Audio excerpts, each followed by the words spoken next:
I grew up on whispers. My father worked the sands in the 80s, and his stories painted a Saudi Arabia that felt closed, cautious, unreachable, a place I was told I'd never belong. What he lived through was the shadow of Sahwa, shuttered cinemas, hushed music, and a country holding its breath. In his time, the Mutawa patrolled the streets for stray hair or a missed prayer. That era shaped the myth I inherited. A fortress kingdom sailed from the world.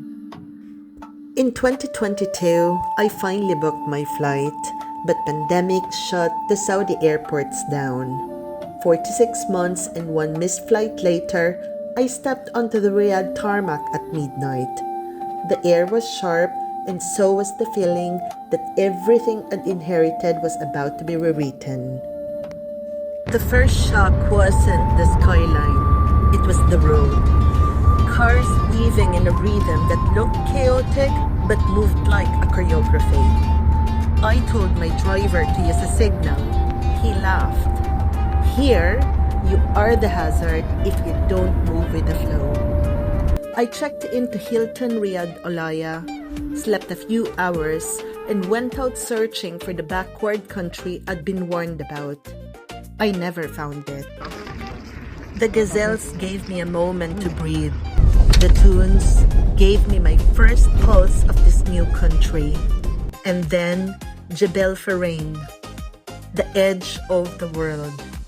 There's a belief that whatever truth you carry to the cliff returns to you changed. I came here carrying a whisper that travel didn't like me anymore. After 5 failed journeys in 2025, I almost believed it. But the desert reframed it.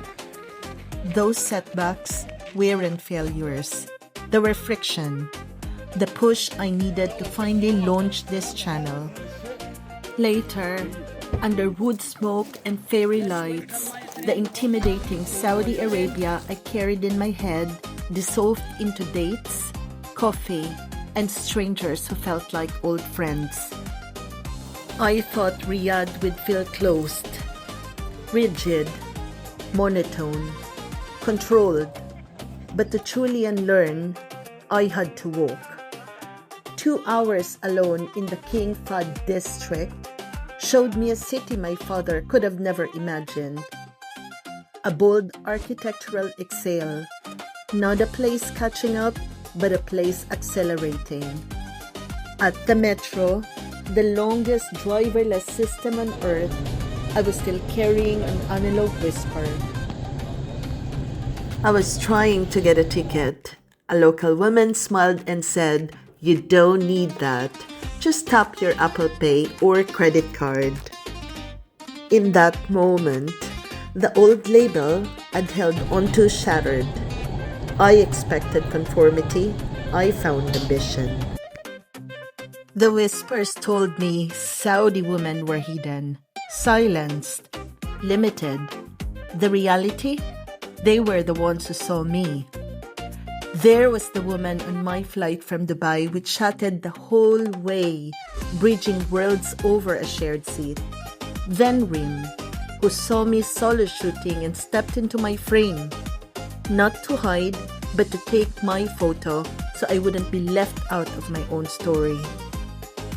And the girl in a simple queue, just wanting to know if I felt welcome. These are the forward thinkers, the doers. Seeing them in the workforce years ago was just a dream.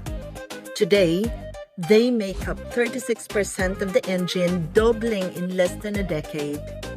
They aren't just driving cars, they're driving the transition. Saudi isn't a place where women are waiting for permission. They're the ones setting the pace.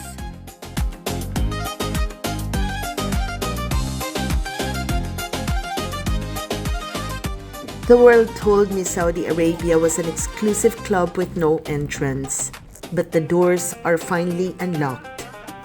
The laws have changed, the rights have expanded, And the result is a country simply freer. I didn't come to Riyadh to understand Saudi Arabia. I came here thinking I already did, and that was the real myth.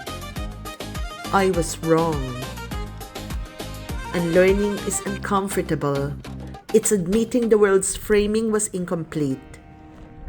My father's Saudi Arabia was a memory.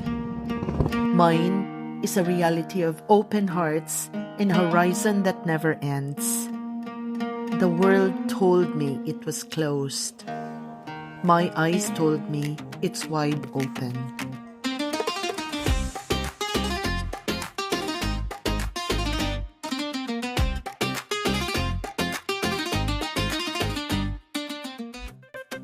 I am Earl, and thanks for being here. You've been watching Earl Explores. If this journey resonated, know that this wraps the triple drop and opens a new series on unlearning Saudi Arabia. Our next stop is the out-of-this-world Alula. Keep exploring and never stop starting.